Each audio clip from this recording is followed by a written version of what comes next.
Hola, mi nombre es Fabricio Mejía y esta es mi colaboración semanal para Sin embargo, que se llama El Cid Calderón. Desde temprano, Felipe Calderón estaba en primera fila, solo y sudando. Volteaba hacia atrás para encontrarse con alguien que lo conociera en el saloncito medio vacío de la Real Casa de Correos en Madrid, España. Eran los 20 años de una de las tres fundaciones que encabezan la llamada Iberósfera, la Fundación Internacional para la Libertad, dirigida en el papel por Mario Vargas Llosa, pero cuyo patrono es Juan Villarmir, exdirector de OHL, la constructora favorecida por Enrique Peña Nieto, y la Fundación Disenso, del partido fascista español Vox. Las tres fundaciones, traspasadas por el Cato Institute de Washington y la asociación que crearon Hayek y Friedman para propagar el neoliberalismo, la Sociedad Pellerín. A Calderón no lo saludaron más que el presidente José María Aznar, quien metió a España a la guerra de Irak, y Ernesto Zedillo, el autor, junto con Calderón, de la impagable deuda del FOBAPROA. La dirigente del Partido Popular en Madrid, Isabel Díaz Ayuso, no mencionó a Felipe entre los invitados y al final, cuando lo presentaron para que hablara, se le llamó Vicente Calderón, como el estadio de fútbol del Atlético de Madrid, lo que provocó que Aznar se refiriera a él como Santiago Bernabéu, el estadio del Club Barcelona. El propio Calderón quiso salir de la humillación diciendo: "Yo le voy al Morelia". Felipe Calderón llegó temprano para escuchar a los empresarios que respaldan a la internacional neoliberal, como por ejemplo al chileno Nicolás Ibáñez, que negó ser economista cuando se le presentó, sino que dijo: "Yo soy un almacenero y reparto pizzas". Lo que quería decir es que tenía la franquicia de Papa John's y que hace caridad cristiana vía algo llamado Drake Foundation. Los otros ponentes no eran empresarios, sino administradores de empresas, burócratas de los gobiernos neoliberales o miembros de las mismas fundaciones que se autocelebran en Madrid. Hablaron del terror que les dan las nuevas tecnologías, las redes y lo instantáneo.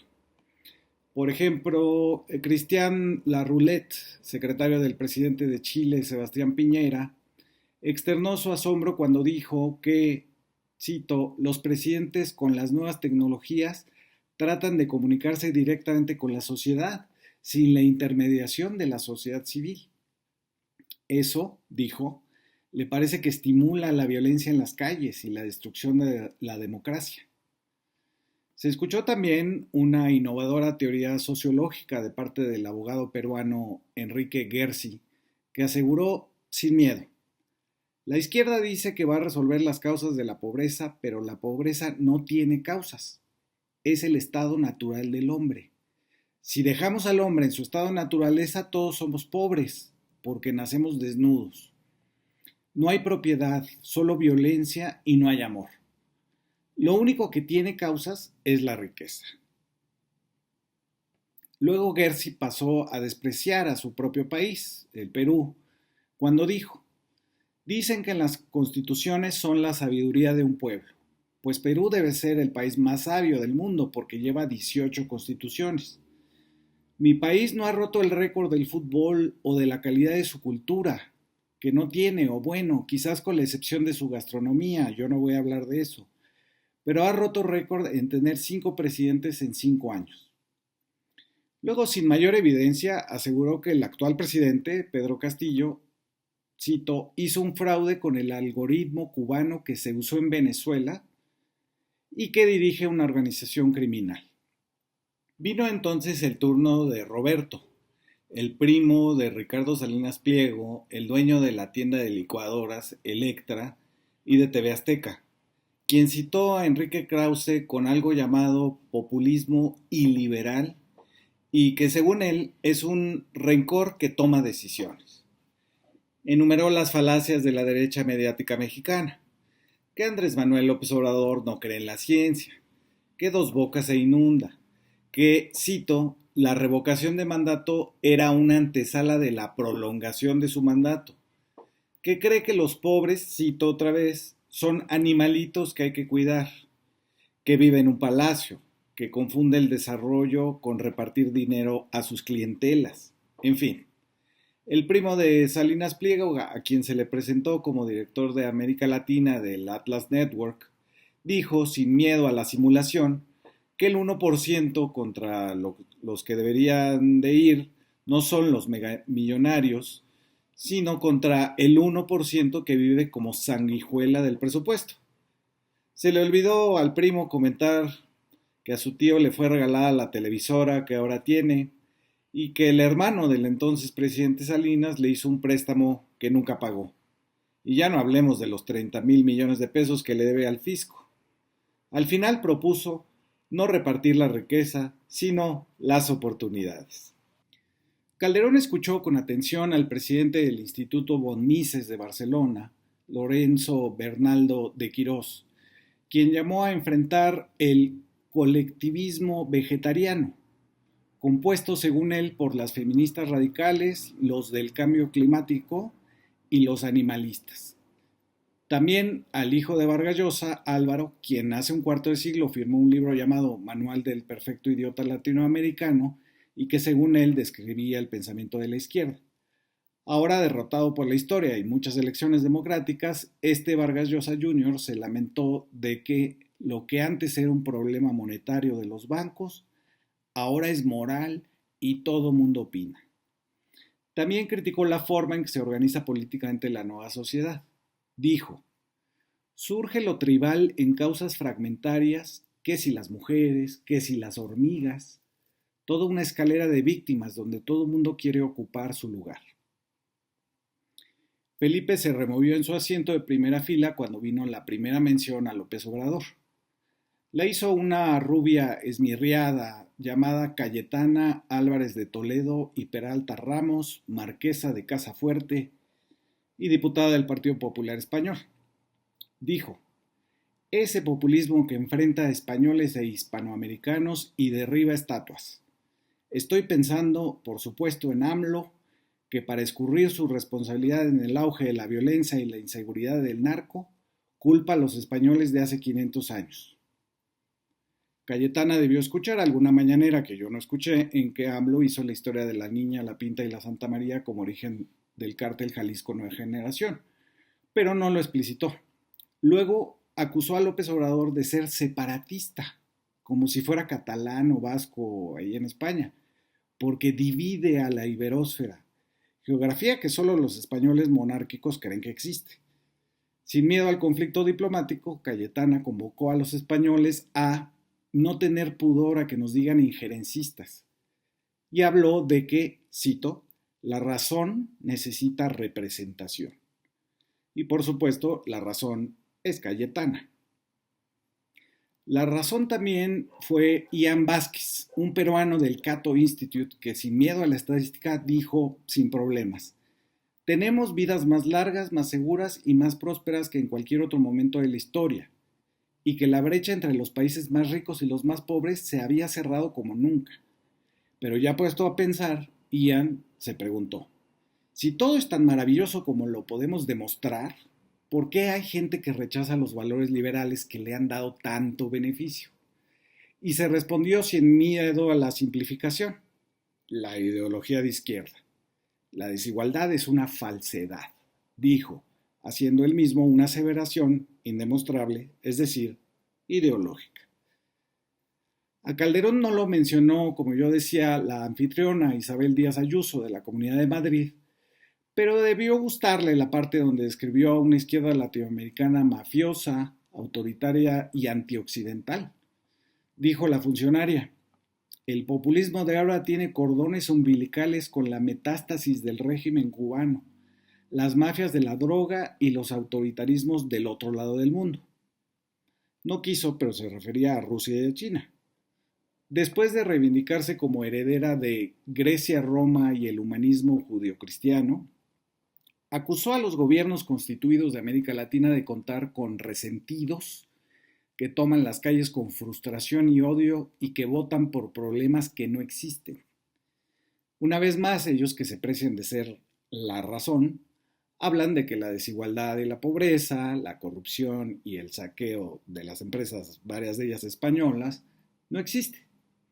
Dijo que la izquierda vegetariana es identitaria, antihistórica, histérica, codiciosa, que quiere acabar con la corona española, la hispanidad, la maternidad, el mestizaje, la OTAN y hasta con la alegría de vivir. Eso dijo. Tenemos la responsabilidad de defender la España en América, convocó y describió contra la política que hay que estar. Los que enfrentan a los ricos con los pobres, a las mujeres con los hombres, a los trabajadores con los emprendedores, que convierten a todos en subsidiarios y dependientes, que despilfarran y compran voluntades, confiscan propiedades y como cuando todo caiga solo quedarán ellos para salvarnos.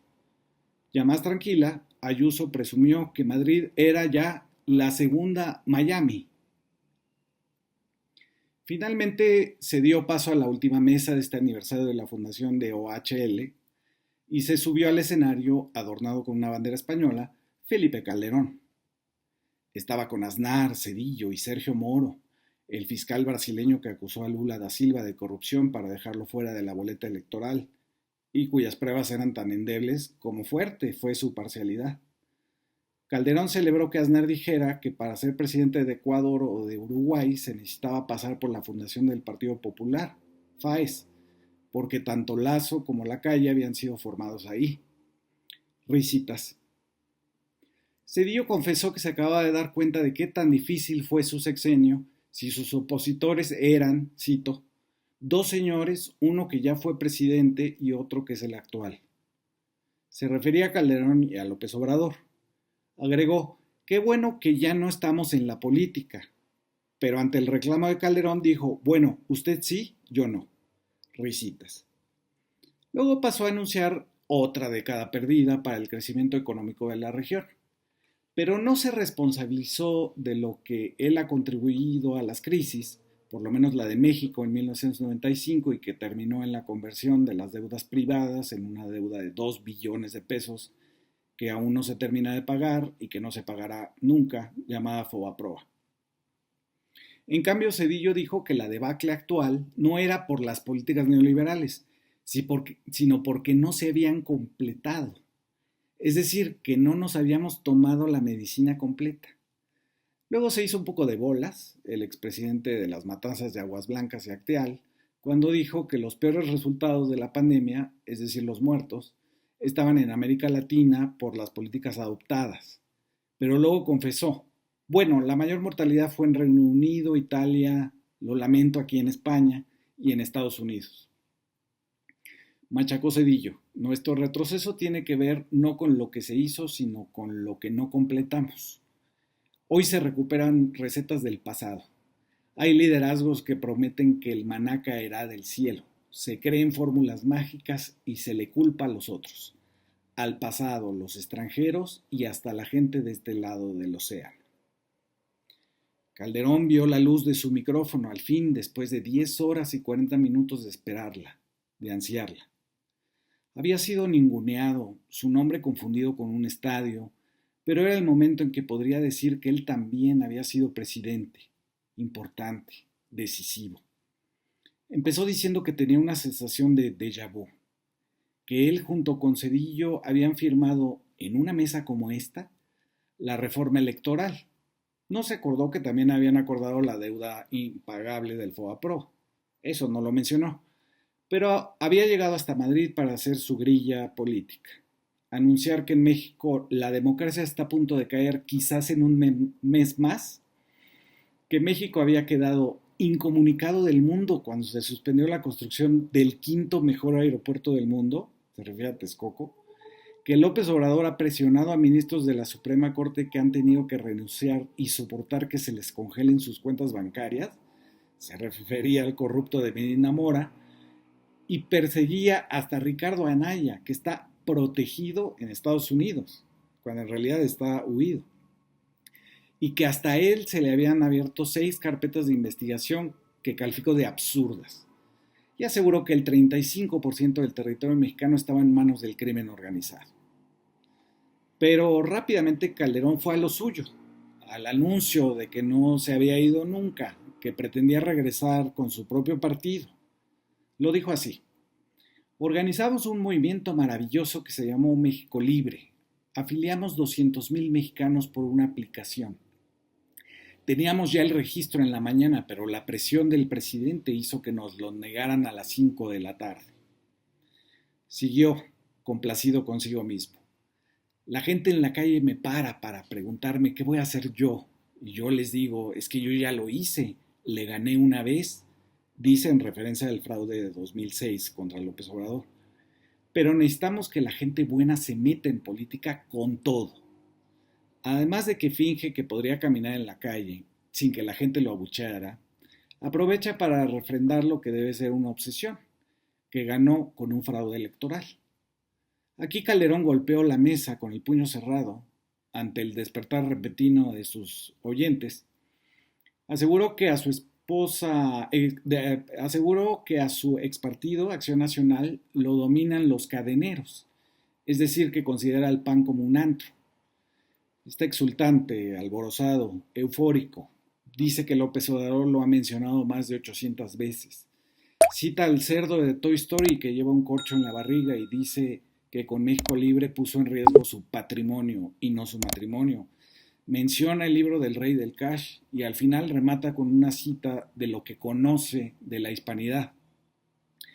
Dice que él no se considera el Quijote porque ese luchaba contra gigantes que no lo eran, sino el Cid que ganaba batallas después de muerto. Eso dice y suelta el micrófono con abandono. Ha dicho frente al único público que no lo abuchearía que el caballero que salva campesinas que le parecen princesas, el Quijote, él prefiere ser el mercenario, es decir, el Cid. Y así Calderón tuvo su momento. Las luces se apagaron, los convidados se despidieron. Ya con la cabeza en la almohada, repitió en su mente esos 10 minutos en los que habló bien de sí mismo. Muchas gracias por escuchar.